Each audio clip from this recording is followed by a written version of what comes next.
Good morning and welcome back to Master Debate, the only game show where the loser becomes a human sacrifice for our creator in order to gain Pete more TikTok followers. Damned to this position for eternity, I'm your host, Lorenzo Debate. Joining me today, trying to keep their toes from taking a dip in the bottom of our volcano, it's our guest, Emily and Clay. So with your lives on the line, let's get this thing started. Good or evil? Our world is filled with both. And today, we're here to finally settle the debate. Is Ithaca College good or evil? Emily, would you like to get us started?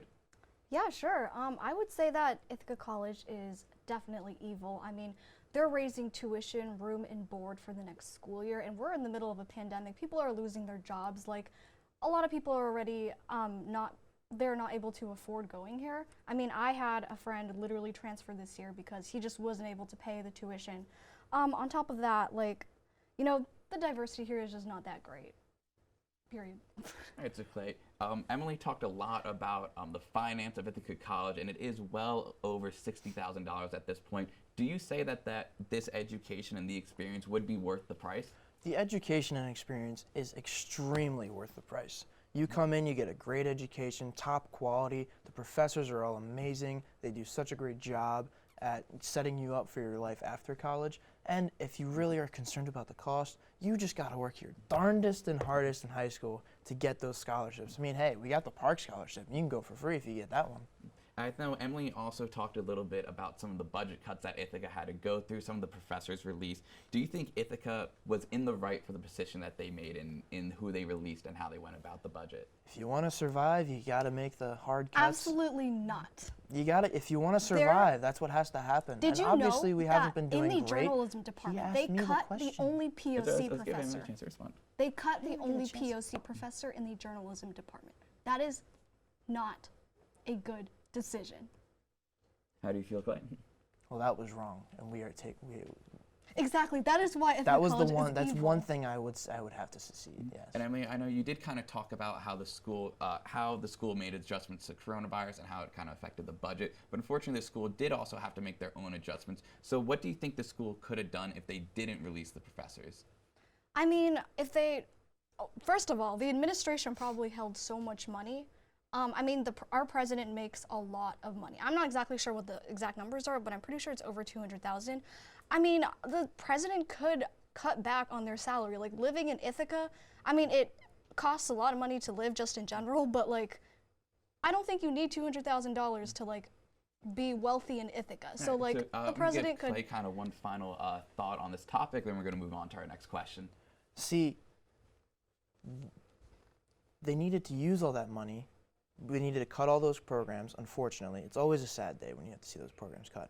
But what makes this college thrive is their athletics. We need that money for those new fields, for the A&E Center, to go play in Yankee Stadium again for no freaking reason, apparently, I guess. I'm sorry, I got off track there a little bit. I mean, but we need it. Our money. We need it because that's what brings in more kids into this school for their athletics. Yeah, we have seen Ithaca Okay, but put a lot what of improvements have they made? Hold on, we're going to move on to our next topic here. It's a very pressing issue because Clay, you did kind of bring up how the school is putting a lot of money into the fields and the athletics programs. Something we haven't really seen change a lot recently: the residential dorms and the buildings. Most specifically, the cots in the terrace rooms. How do you think those cots are acceptable for kids to sleep on? They're not. It just sets you up again for the future after college. You know, you might not be sleeping in the best quality beds in your first apartment or wherever you're living right after school. So they're just making you prepared to make you stronger and have a better mindset about how you're going to get through every night to go to sleep.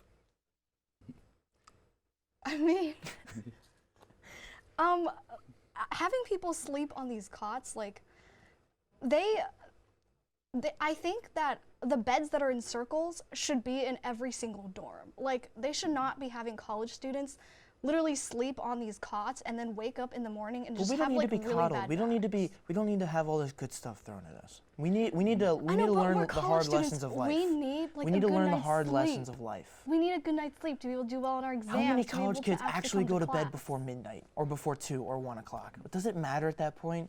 No. I mean, yeah, they still need sleep. I mean, if you're sleeping late at night, like at 3 a.m., you still want to get that good sleep. You still want to get at least 4 hours. You're not going to get a good sleep because you got to get up in 3 hours, 4 hours, 5 hours anyway. So at that point, is it even worth it? No, just sleep in the old cot. But So guys, I Perfect think for it. Sleep is something you guys both brought up, something that everyone needs. Another thing everyone needs is a good, healthy diet. Does Ithaca College provide that in their dining halls? Clay, I'm going to give you the chance to get this started. They 100% do. Now, all of it is solely to set you up again for the future. We give you guys the worst, they give us, the worst food possible. That is on purpose.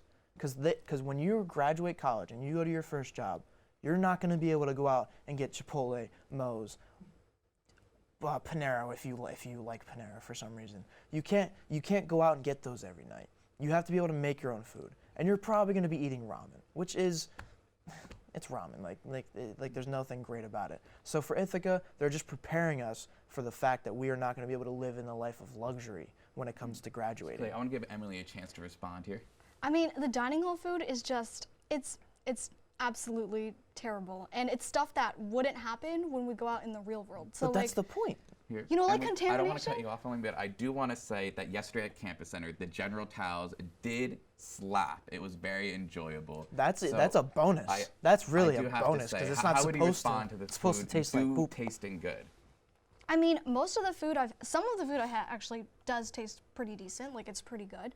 But for the most part, like I love to eat vegetables, and like whenever I am there, the vegetables are always charred, and it just tastes disgusting. So That's just extra flavor.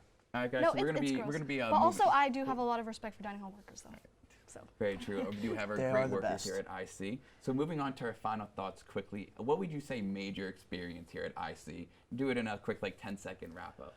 What made my experience was the friends I was able to form relationships with, and also the teachers, forming relationships with them, and their abilities to help me further on my abilities to gain a job and work after college. And Emily, how would you summarize your experience negatively in 10 seconds? Yeah, so what didn't make my experience was, almost slipping like 5 times the other day when I was walking to park because they didn't ice the ground. And also just having to pay so much money to come here to take classes with some of the best professors. Right. Why do I have to be paying so much? Hey, get So, that park scholarship. Unfortunately, that's all the time that we have today for this edition of Master Debating. Clay and Emily, thank you guys so much for joining me. Up next, how many bong rips can Pete Johans take in a row? Only one way to find out. Join us when we return. Over under 3.